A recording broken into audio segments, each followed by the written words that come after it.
What is up, fellow tubers? So check this out.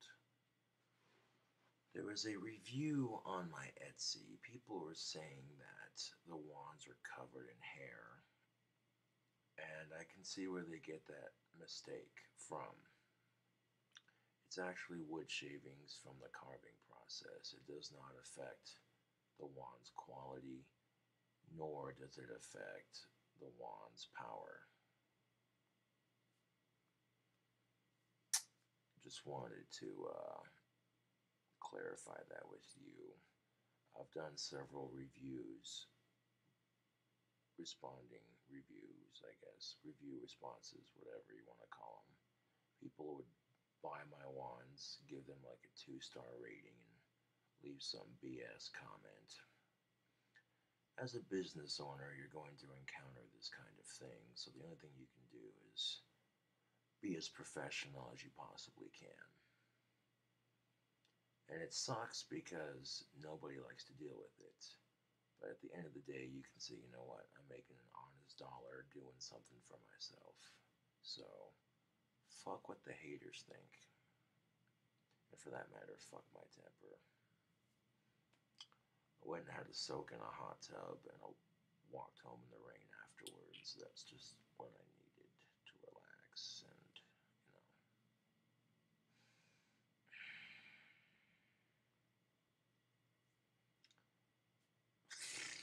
I hate being a perfectionist, and then when I get hungry on top of it, I get very cranky, and that's just not necessary. I got some more wands being made as we speak. These are the ones that painted a little bit. Let's see if I can find one that needs to be painted. Oh yeah, here we go. Here's one of the wands I carved earlier that's ready for paint, and you look real closely right there on the stick, you can see those wood shavings that are still stuck to it. And this is how you know it's being carved from a real stick and not just some hot glue BS. And I try to get all the wood shavings off as best as I can. However, sometimes I miss a few. It doesn't affect the power or the quality, like I said. But when it gets covered in paint and podge, it can look like some some of the things that people are saying it looks like, and I want to assure my customers that it's just wood shavings. After taking a bark knife and carving all the bark off of it, and then taking my branch cutters, the small ones that I have, and snipping a point into the end and leaving the bark on the handle just for some texture. And then taking some sandpaper and sanding it smooth and getting rid of all the lines. Sometimes you're going to miss a couple of strains, and if I hold it up to the camera real close, like right there, you can see right there, yeah. This is something I can also do if I want the wands to be a bit smoother, is get rid of those little, this is what they're talking about. This is what I'm talking about. These are the little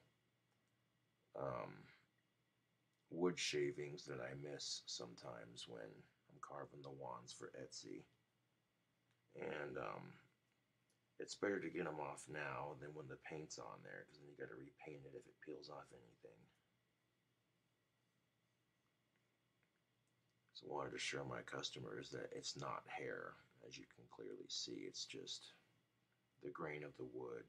And, you know, and to be fair, I don't like when I see people on Etsy selling wands made out of hot glue and chopsticks. It's a bit insulting, but they have just as much right to be on there as I do. So I don't personally attack them. I let them do their business and I do mine. So that being said, what gives these goddamn haters the right to attack me just because I have a successful Etsy? You know, the time they spend being jealous of my Etsy, That's time they could be creating their own, trying to sell a product, make something of themselves. The time you spend being jealous of me, that's time you could be bettering yourself as a person. And really, your haters are just your biggest motivators if you think about it. But now that I've done the standard red, orange, yellow, green, blue, purple, what have you, I need to make a clear wand. And I might just make this one the clear wand because I'm liking the way that green looks. I don't know. I want to pick a wand to make it a clear wand because it's easy enough to make. You just wrap the handle and podge it.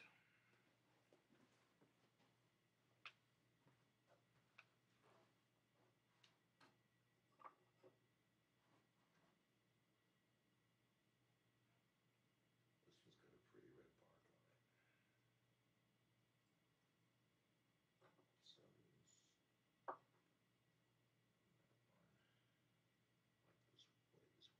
this waves. That's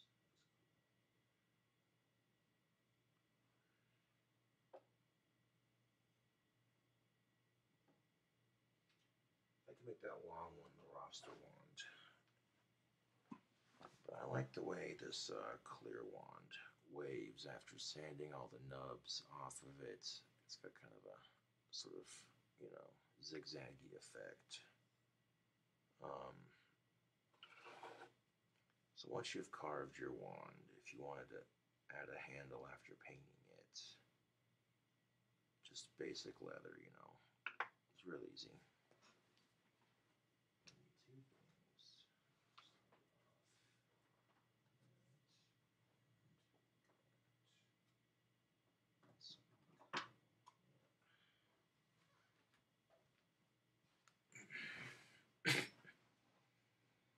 Now, if you want to wrap a handle with leather, you're going to need some clear drying Gorilla Glue, some leather string, and something to cut it with. So in this case, I'll just use my branch cutters.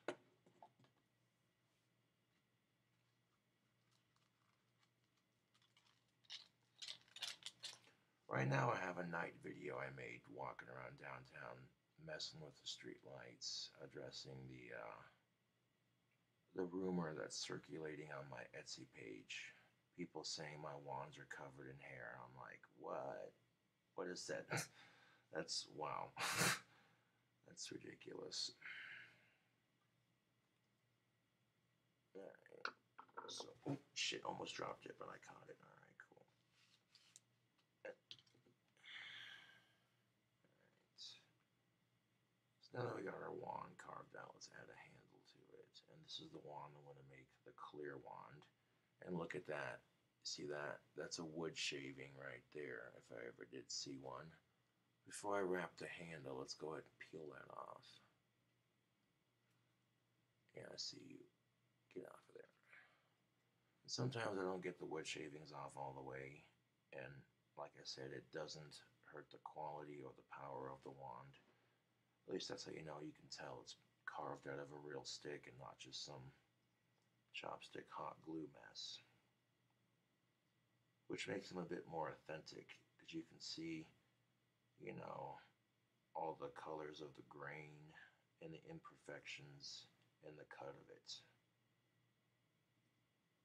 So I'm going to take this leather and to start the handle.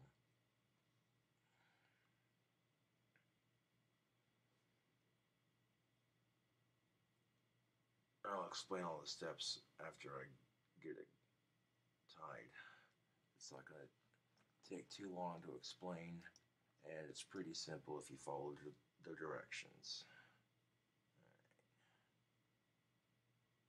This won't exactly hurt my business because people are still going to want a wand carved by yours truly. But we're going to take that loop that we just made and we're going to tuck that string underneath so when we pull it down nice and tight, just like that. Got our knot started. I'll hold that in place. And we're going to tie a knot one more time. Just tuck it underneath, make another loop right in there, and then tuck that string underneath.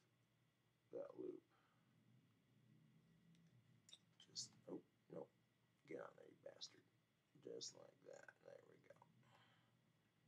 Now this will get our wand handle started.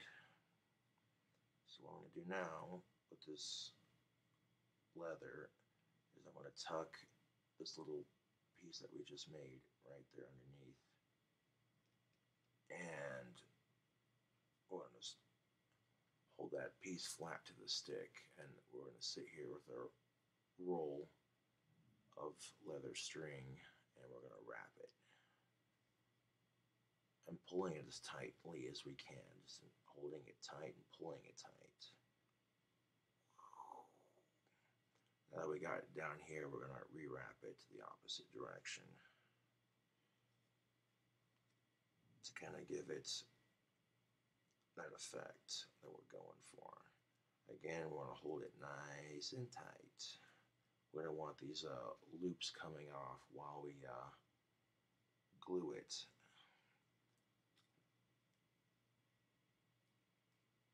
This is how you make the wand handles stay.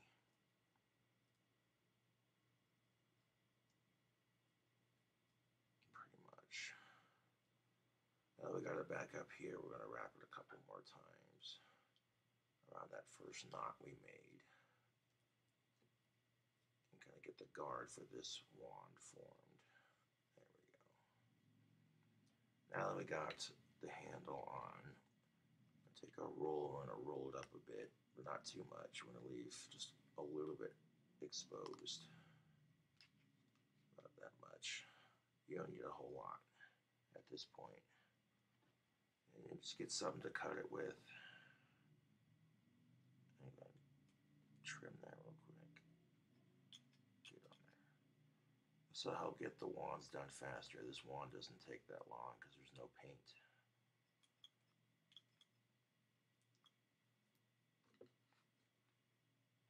Come on. Slimy, shag, nasty cut.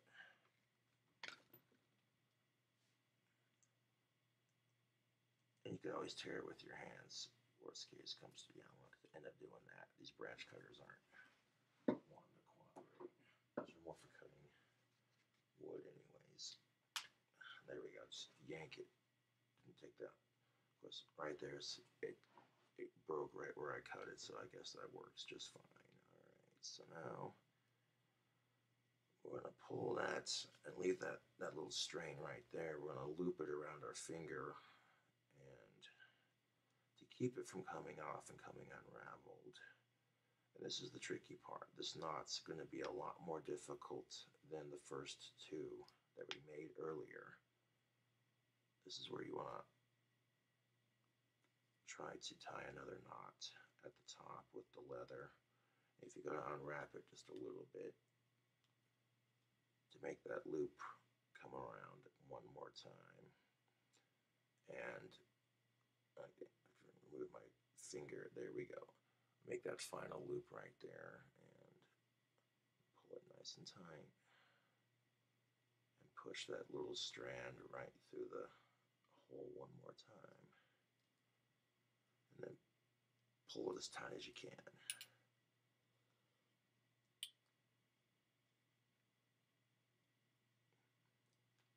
There we go. Now what I'm going to do now is, after putting it on there, I'm kind of stretch out the leather just a bit so it goes down the handle a bit more. Kind of spread it out just a little bit so it's not just all clumped up in one area.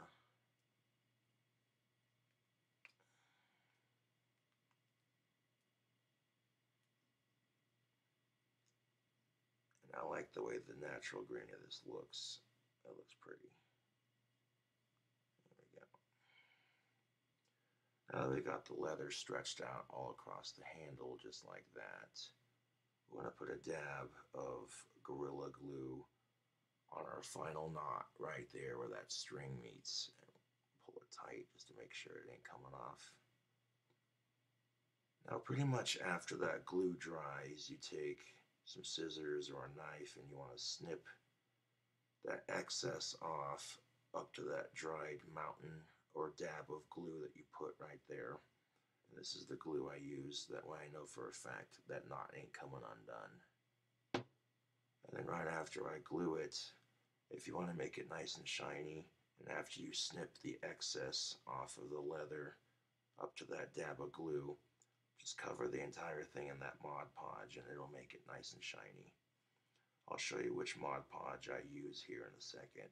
But first, let's get a dab of glue right there on that knot so it ain't coming undone. I want to set that somewhere to dry so that way it ain't getting messed with.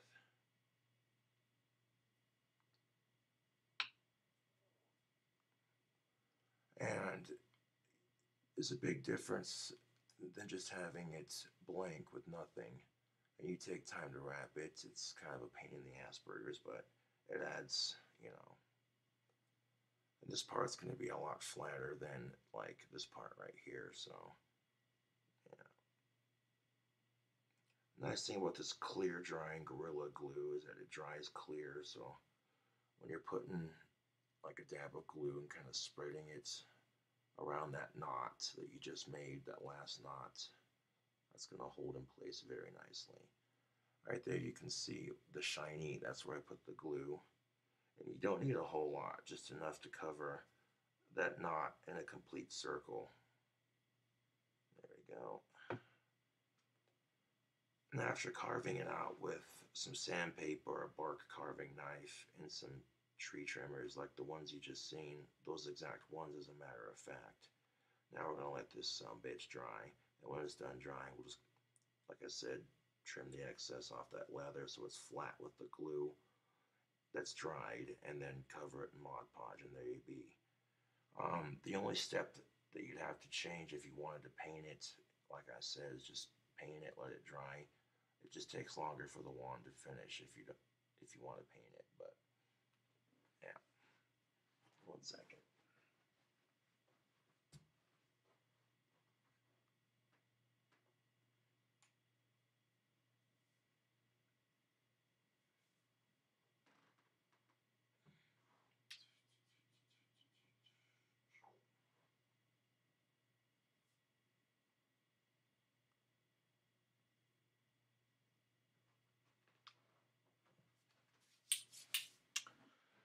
Now, once you're done with the Gorilla Glue, squeeze that air back out, kind of like that, so it doesn't have that squished air in there. And you want to recap. Oh.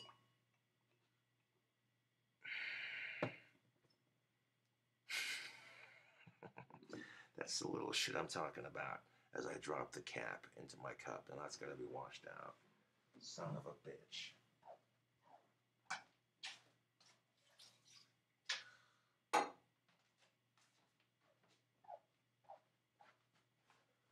Now, thankfully, there was no glue in the cap of that, but still, that's the kind of little imperfect bullshit.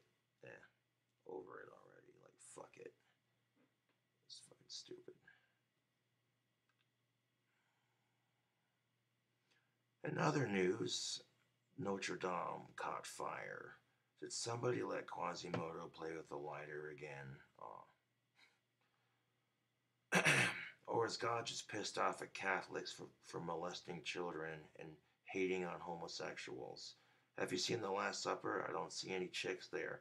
Just saying. But before you go off calling me an asshole, hear me out. Jesus had sex with a female prostitute who was of age. So these sick fucks need to realize that sex is not a sin, but the person must be of age and it must be consensual, and you should be safe with it. Simple enough. And if you still have a problem with it, talk to that asshole upstairs, right?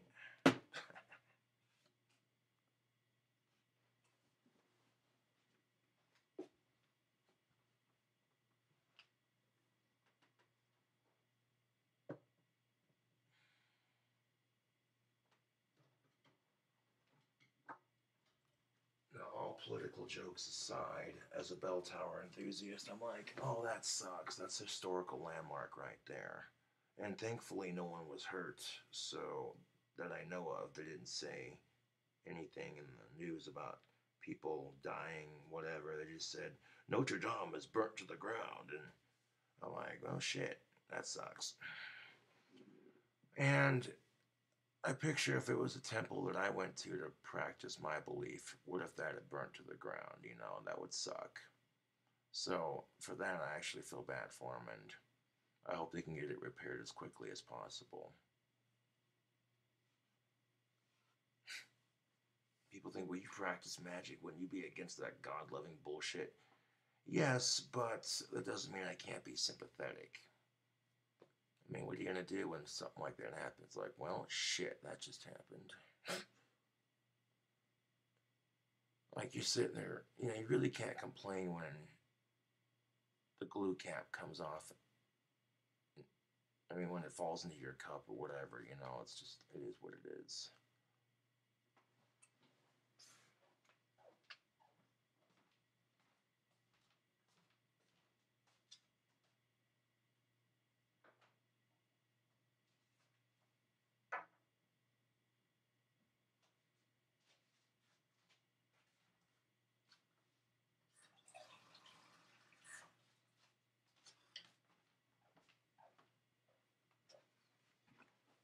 So wash out the other mug, grab a new one, and get over it. That's all you can do, right?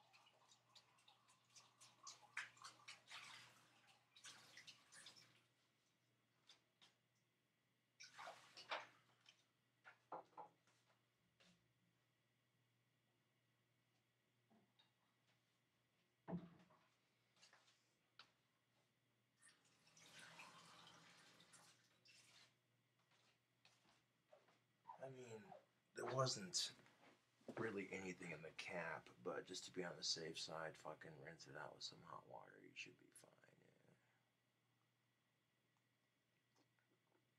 Yeah. Yep, tastes just like water. Right. No sense in. That's the kind of little shit that would set me off. Like, I don't know why, but yeah.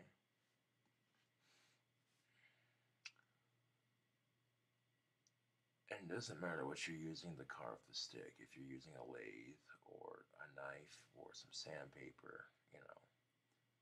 But that's basically how you make a wand. I mean, pretty straightforward.